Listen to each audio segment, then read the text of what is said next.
So, guys, so today we will learn the fourth applications. The first application we learn is called metal displacement. Done. Second is called halide displacement. Done. Both of the displacement is called about gangster bully concept. The more powerful rob the less powerful. Is okay? Then after that we learn how to make Fe2 plus to Fe3 plus. We also learn how to make Fe3 plus to Fe2 plus. Today we will learn one of the most important application in this entire chapter. I repeat, today we will learn one of the most important application in this entire chapter. Today we will learn something called U-tube. It's a tube in a U shape. It's something very easy if you guys fully understand what you learned for last two lessons. If you recall back how you do Fe2 plus to Fe3 plus, how you make 3 plus to 2 plus, that will be easy. It's okay? So we need to do a very quick revision on YouTube. Trust me, it's going to be very easy. Okay, first of all, you must know how to draw the U-tube. Okay, you must know how to draw. Okay, you guys must know exactly how to draw a good U-tube. A U-tube, a lot of people they draw in this way. A lot of people they draw a U like this, directly curved like this, which is wrong. Okay, you cannot curve from the beginning to the end. That's very wrong. You should draw like this. A U-tube should draw a straight line and a straight line. You draw two straight lines which is parallel. At the bottom here you draw a concave like this. Is it okay? So here another one more straight line, another one more straight line. Here concave. This is your U-tube. Is it okay? Same thing, this is in U shape, this is also in U shape. The only difference is that this one will bend all the way, which is wrong. This one is straight line and straight line and only bending at the bottom. Are you okay with that? Good, huh? Okay. So the first thing you all have to know is that in U-tube, you always need 3 solutions. I repeat, U-tube always need 3 solutions. The solution at the bottom here, this solution you learn in your Form 4 Chapter 6, Electrochem. This solution is a salt bridge. Okay? In Bahasa we call titian garam. Alright? So the salt bridge here, in SPM they will only ask you 2 questions. I repeat, in SPM they will only ask you 2 questions for the salt bridge. The first question they will ask you is what is the function? What is the function for salt bridge? The salt bridge here, the function is they will allow the ion. They will allow the ion to pass through. Yes. So they will allow all the ion to pass. So some ion go here, some ion go here. They allow the ion to pass through in order to complete the circuit. What it means by allow the ion to pass through to complete the circuit, because when ion can flow through the whole thing, then only you have the electricity for the whole setup. Is it okay? Alright, the second question they can ask you is this. The second question they might ask you is, they might ask you to suggest the material.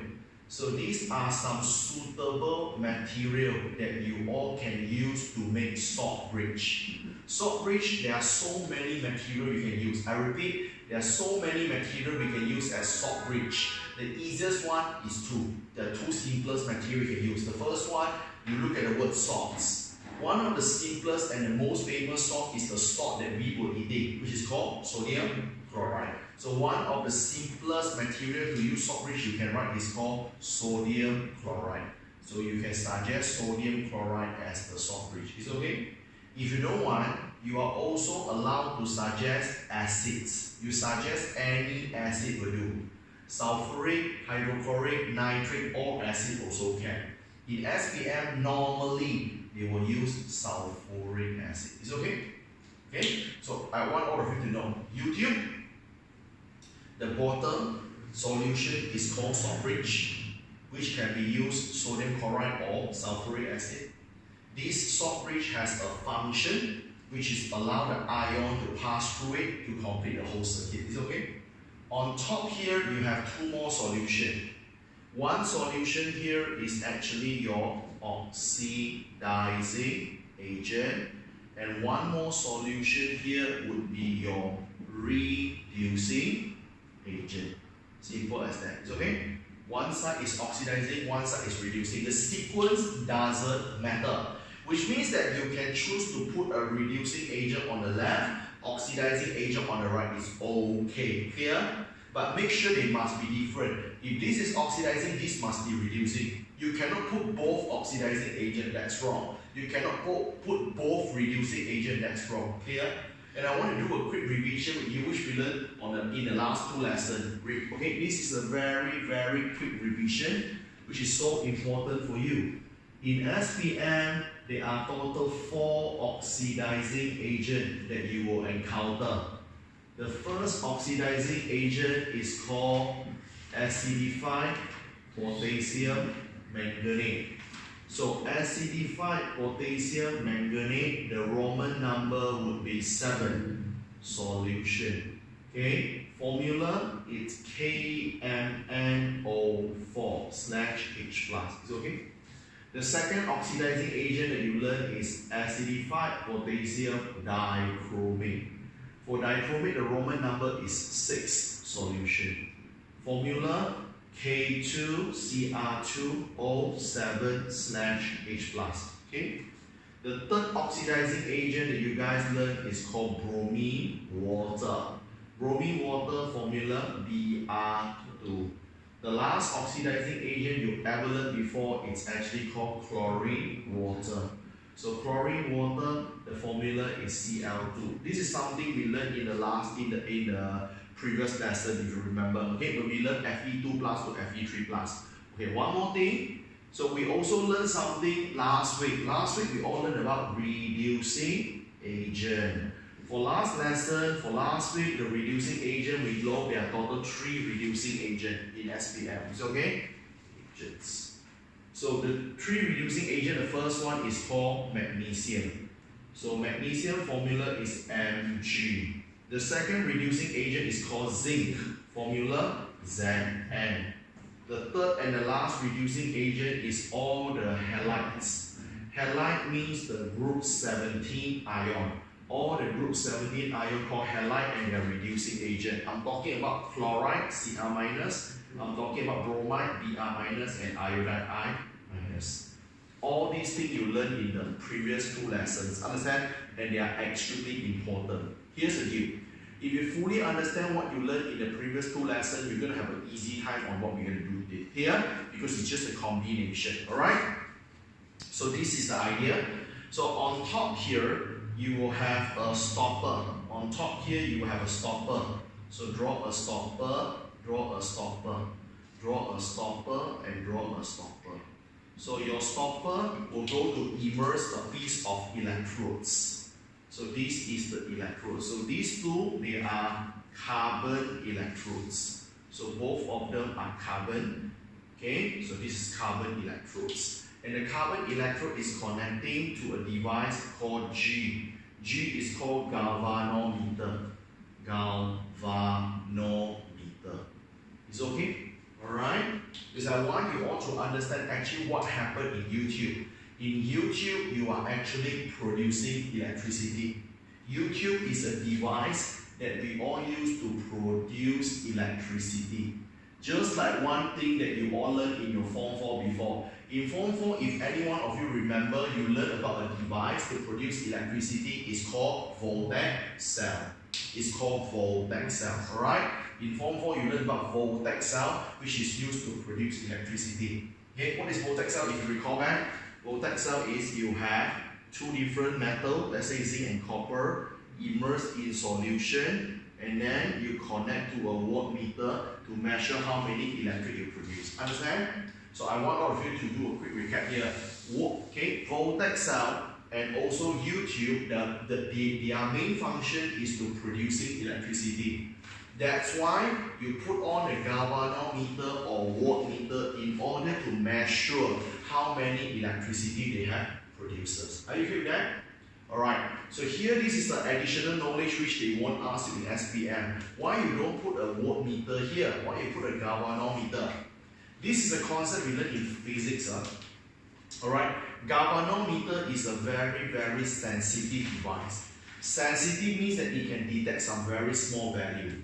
For your informations, a voltaic cell produces electricity, YouTube also produces electricity. The problem is the electricity produced by YouTube are very, very little. Okay, I repeat, YouTube produces very little electricity.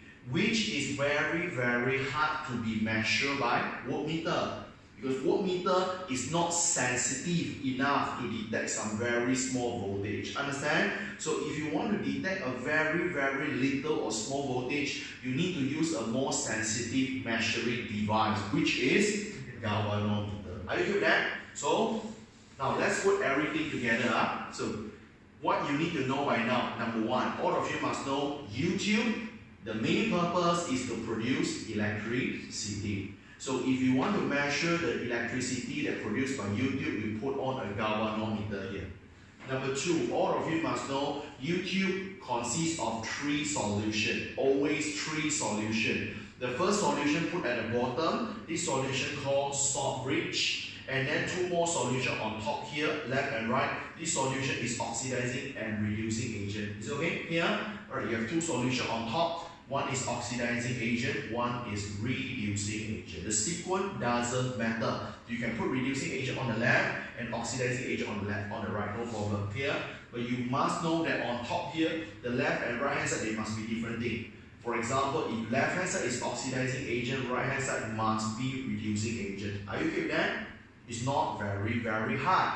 But this is a very important concept. So for now, very easy. You just need to make sure that, for now, you can draw this diagram, you know the function of YouTube, you know the bottom is a salt bridge, and you understand what is the suitable material to be used as a salt bridge, and you know the function of the salt bridge. Understand? You also need to know that on top here, the left and right hand side, you must put oxidizing and reducing agent. You get a picture? Alright? So it's not going to be very hard, you just get some picture first. Is it okay for you? Alright, now, I'll touch a little bit more before you jot down and we do additional exercises. Okay? So we will do here. So I'll write down one important thing, then we will use some exercises to help us. Alright? So the next thing you have to see here is this. You guys must be able to understand the strategy to tackle YouTube. I repeat, you must be able to understand the strategy to tackle YouTube question, which is not very hard. Okay? Number one, whenever you have a YouTube question, first of all, I want you to go and label the oxidizing agent and reducing agent. Always label your oxidizing and reducing agent. Go to do your labeling. I'll show you an example later. After that, you guys must be able to write the most important thing in this entire chapter, half equation. So once you have the half equation, you can able to use the half equation to do 2 common things that we always do. We can use the half equation to do redox analysis. Alright? And we also can use a half equation to get observation. I believe this is nothing new for you, right? Because if you realize that we have been doing this for many, many lessons already, almost all the application we are using this formula, isn't it? So that's why always remember, I always say and I will keep saying again, in this entire chapter, when you come to redox, writing half equation is very important. Get the idea? Alright? So I'll let you jot down on this. In a short while, I will handpick a few questions to discuss with you. Get it? We will try to discuss 2 examples, then you will have some chance to do some exercises. Is it okay for you? Alright, come.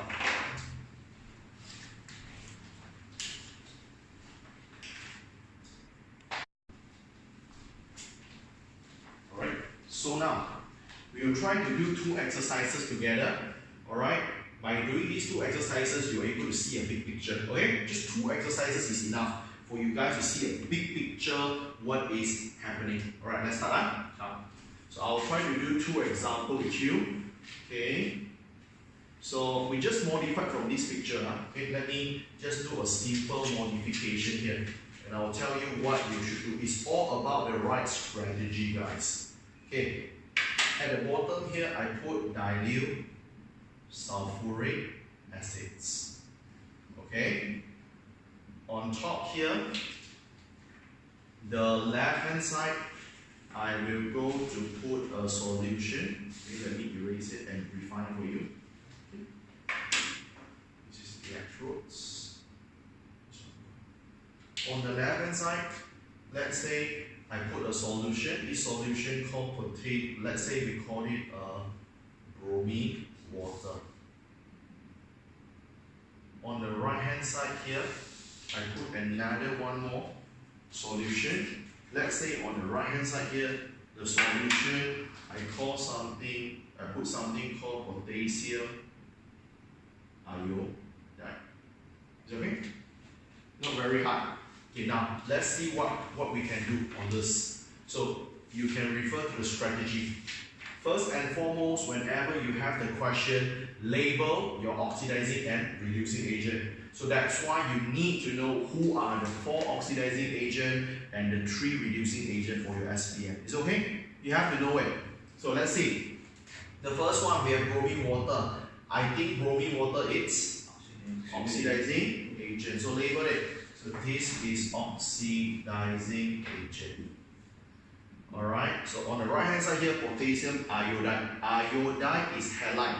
Halide is reducing agent. So nothing wrong, because theoretically you need one oxidizing and one reducing. Understand? If you found that the question both are oxidizing agent, something wrong. If both are reducing agent, something wrong. Clear? Because sometimes they will give you that, but in objective. Here, in objective, they might purposely put both oxidizing agent and both reducing agent. They ask you what goes wrong with the UU. Clear? Alright, is it okay for you? So now after do the labeling, guys, come on, write the half equation. This is something and some skill that we have been learning previously, and I hope you still remember that. Can we do it together? So first of all, bromine water. Let me ask you, bromine water has the word N. N stands for neutral. Neutral bromine is Br2. Okay? Br2 only can become Br minus. Very good, guys. So let's finish it. So we know we have 2 bromine on the left. We have 1 bromide on the right. We're supposed to put a 2 here. Is it okay? After the quantity balance, as usual, we know half equation must come along with electrons. Electron decided by the total charge difference. Left hand side total charge is 0. Right hand side total charge negative 2. 0 and negative 2 charge differ by 2. 2 electron put on the more positive side. Is okay? Not very hard, right? Good. Next one. Potassium iodide. Potassium iodide, remember I always say, potassium do nothing. Potassium always do nothing. So the one that gives you significant thing is always iodide. Iodide, the formula is I minus. So and we know I minus can only become I2, nothing else. Make sense or not? Okay, let's balance the quantity. 2I on the right, 1I on the left. You're supposed to put a 2 here. Now look at the total charge. Left hand side negative 1 multiplied 2, so negative 2. Right hand side 0. Negative 2 and 0 different is 2, which told us 2 electron is required or needed. So the 2 electron must go on the more positive side, which is the right hand side. Is it easy?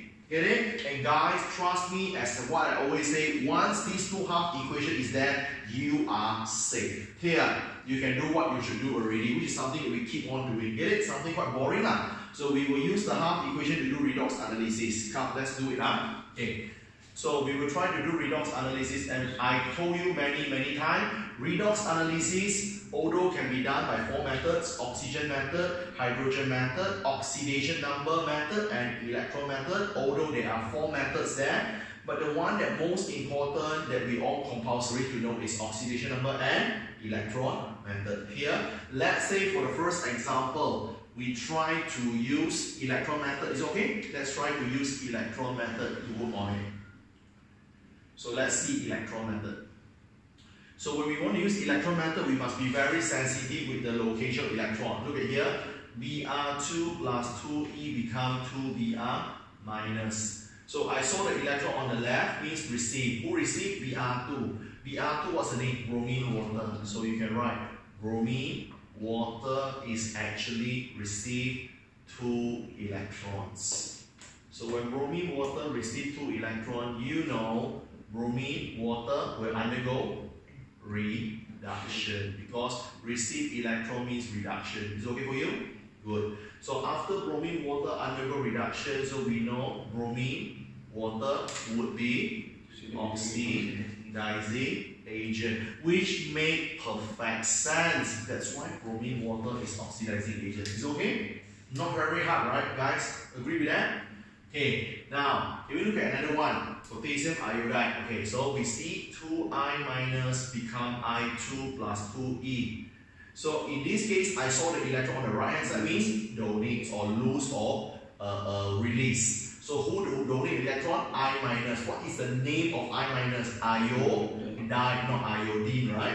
Iodide has charge. Anything has charge, add the word ion. Clear? Iodide ion donate or release 2 electrons. So when you donate electron, so you know iodide ion is actually undergoing oxidation. So when you undergo oxidation, iodide ion has to be reducing agent. No space, so I just put a short form here. It's okay? Not very hard, right? Do you realize what we do is just like what we did previously? Am I right? That's why I say, once you're able to come with a half equation, the whole thing is easy. Okay, last one, observation. So we also learned that if you want observation, just refer to the half equation. Let's do it. So what is the first observation here? So we see bromine become bromide. Bromine, we learned before, bromine is brown color. Bromide, ion. Every ion, everything got charged, they are colorless. Okay? So you see brown become colorless. Happen on who? Bromine. So you write bromine, water, change from brown to colorless. You can write change from brown to colorless, or you can write the brown color of bromine decolorize. Because whenever you become colorless, you can use the word decolorize. Is it okay? One more observation here. So for the second observation, we saw iodide become iodine. Iodide is ion, and we know everything got charged. They're supposed to be colorless in the beginning. Iodine is brown, not purple. You only have purple color for iodine when you add organic solvent. Get idea? So it's colorless to brown. So this colorless belong to who? Iodide. Who's the owner of iodide? Potassium iodide. So your answer is this. Potassium iodide solution change from colorless all the way to brown. So I don't think it's very hard. Is it okay? You get the picture now? Good. Can we do one more? Just do one more will do. Okay, just 2 examples is enough for you all to keep yourself fit in this entire thing. Alright? Then of course there are some other special things that we can play on later. So let me give you another one more question which is a little bit trickier that a lot of people were having some problem to do it. A lot of people were having some problem to do this. Okay? So the second example, let me put a card and we do here. That's the second and last example we'll do together. Okay, same thing. Let's do a YouTube question. So let me draw it out. So this is a YouTube question. Okay.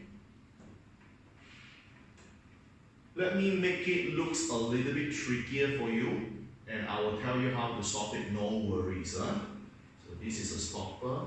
This is a stopper. This is the electrode. This is a galvanometer. At the bottom here, you have a solution. This is a dilute sodium sulfuric acid, beloved.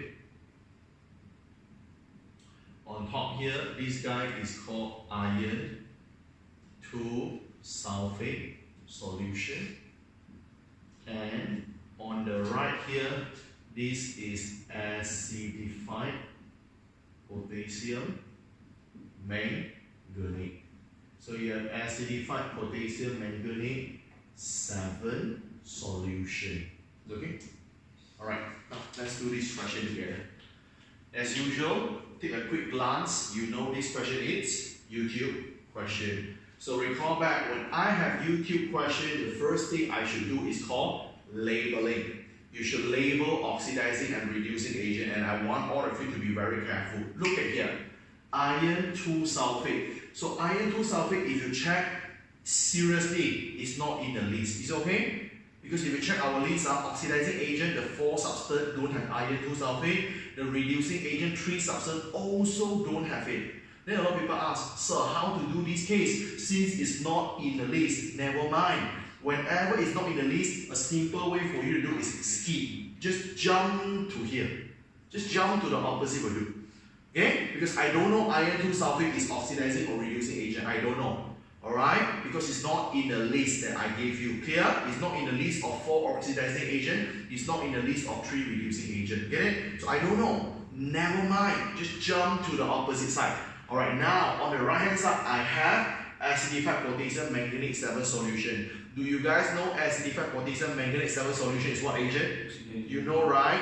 Acidified potassium manganate 7 is oxidizing agent. So I know my right hand side is oxidizing agent. So that's the deal. When you know right hand side is oxidizing agent, the left hand side has to be reducing agent, because you cannot have both oxidizing agent and both reducing agent. Am I right? You see the magic we do here? So the iron 2 sulfate is not in our list. And I don't know the iron 2 sulfate is oxidizing or reducing agent. Never mind. I just look at the neighbor. Because since the neighbor is oxidizing agent, therefore I know the iron 2 sulfate has to be reducing agent. See the logic there? Alright? So it's reducing agent. Very good, huh? Okay. The next things that you all have to know is go for the half equation. Let's do it. So we know iron 2 sulfate. Iron 2 sulfate always have iron 2. So focus on Fe2 plus. Like what we done before, I said Fe2 plus always like to be Fe3 plus. Remember, 2 love to be 3, 3 love to be 2. Is okay? So let's balance it. We have one Fe on the left, one Fe on the right. So we know it's balanced. The total charge on the left is 2 plus. Total charge on the right is 3 plus. The charge different by 1. 1 electron put on the right hand side because it's more positive. Is okay? You get the picture now? Good. Now can we try another one more? Acidified potassium manganate. As what we always learn. The potassium do nothing. Focus on the manganate. Manganate, the formula is MnO4. Alright? So the manganate is MnO4, and we know MnO4 always become Mn2 plus. Very good. We learned this before, isn't it? 2 weeks ago. So let's balance the quantity. We have 1 Mn on the left. We have 1 Mn on the right. We have 4 O on the left. We have no O on the right. So we learned before, if the O went missing, we should add water. So you guys go to top out 4 water here. Is it okay? So the 4 water will supply the 4 oxygen that you need. Now the second problem arises. When you put 4 water, at the same time you are creating 4 multiplied by 2. You're creating 8 hydrogens on the right, and there's no hydrogen at all on the left. So we know when hydrogen went missing, you add in hydrogen ion, H plus. Is okay? Lastly, we know that a half equation never accomplished or never completed without electron. Electron again decided by charge difference. Left hand side, the charge is -1 and +8. So sum out to be +7. Right hand side, the total charge is +2. 7 and 2 charge differ by 5. So you need 5 electron, which you should put on a more positive left hand side. Is it okay? You get the idea? So again, can you see all these things we learned before? You get the picture? So now once you have these 2 half equations, it's easy. You can do what you should do. Let's say we do redox analysis now by using oxidation number method. So oxidation number method, let's list it up. Oxidation number for Fe2 plus is +2, Fe3 plus is +3. 2 to 3 oxidation number go up. So you just write lah. Oxidation number of iron 2 ion increases. Alright, from +2 to +3. So when oxidation number increases, iron 2 ion is undergo oxidation. So when you undergo oxidation, iron 2 ion is reducing agent. Is it okay so far, guys? I don't think very hard, right? So can we try to come up with the observation? Why not? Fe2 to Fe3 we learned before. Fe2 the color is green. Fe3 the color is brown. Green to brown. So this green to brown happen on the Fe2 plus, which is iron 2 sulfate. So your observation is very easy. So you are expect to see your iron 2 sulfate, the solution is actually change the color from green to brown. It's not very hard, right? So this is the first one. The second one, exactly the same you do here. You list out all the oxidation number. Okay, MnO4, if you all remember, Mn, how you find any unknown oxidation number? Use the X method. Huh? If you use the X method, you should find out that Mn is positive 7. Oxygen is negative 2. H plus is positive 1. Mn2 plus is positive 2. Hydrogen is positive 1. Oxygen is negative 2. Get it? If you compare, you will see that Mn is changing from plus 7 to plus 2. Correct? 7 to 2 is decreased. So you just write this one. Oxidation number of MnO4 minus ion is actually decreases. The MnO4 decreases all the way from plus 7 to plus 2. So when you decrease in the oxidation number, so your MnO4 minus ion is undergo reduction. So we undergo reduction, MnO4 ion is oxidizing agent. So not very hard, right? Lastly, what about the observation? So the observation that we can do is this, very simple. Your observation, whenever you see manganate, as what we learned in Form 5, Chapter 2, manganate, purple to colorless. Dichromate, orange to green. Clear? You all must know that, huh? Manganate is purple to colorless, dichromate is orange to green. So you know you will change from purple to colorless. So your acidified potassium, the acidified potassium manganate. So the acidified potassium manganate 7 solution, you will see that the color change all the way from the purple to colorless. So this is what you need to know. Alright? So do you guys realize that now YouTube is not hard already? It's quite easy, right or not? They given us a YouTube, you just need to do labeling first. Label on these two arms, left and right.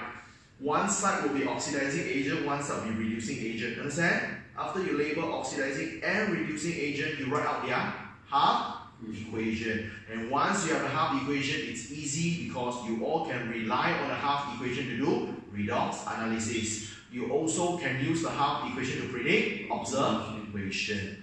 You see, after all and all, we have been spending about 5 to 6 lessons in this entire chapter. You still realize that one simple thing, the main recipe of this chapter is all about half equation. You see that, right or not? I hope after 5 to 6 lessons, you see something. It's all about half equation. Once you can get a half equation, it makes it very easy to solve this chapter. Is it okay for you?